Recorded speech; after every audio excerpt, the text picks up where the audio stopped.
Alors, pourquoi c'est si grave de recongeler de la viande?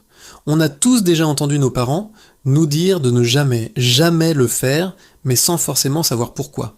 Eh bien, l'explication est en fait assez simple, mais elle est cruciale pour votre santé. Quand vous décongelez un morceau de viande pour la première fois, ce n'est pas juste la glace qui fond. Le changement de température réveille les micro-organismes, notamment les bactéries, qui étaient en dormance dans le froid. Certaines bactéries sont inoffensives, d'autres moins.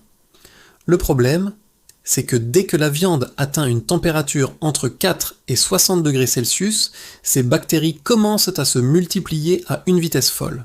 C'est ce qu'on appelle la zone de danger. Maintenant, imaginez que vous recongelez cette viande.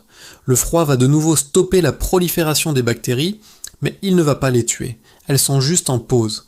Quand vous allez décongeler votre viande pour la seconde fois, vous ne repartirez pas de zéro.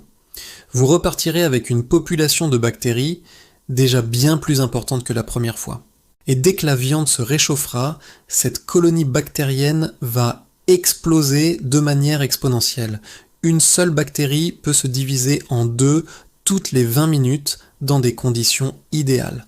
Faites le calcul sur plusieurs heures, mais ça devient vite terrifiant. Cette surpopulation bactérienne augmente considérablement le risque d'intoxication alimentaire. On parle de salmonelle, de E. coli, de campylobacter, des noms pas très sympas qui peuvent vous rendre vraiment malade, nausées, vomissements, diarrhée, fièvre, bref, tout ce qu'on veut éviter.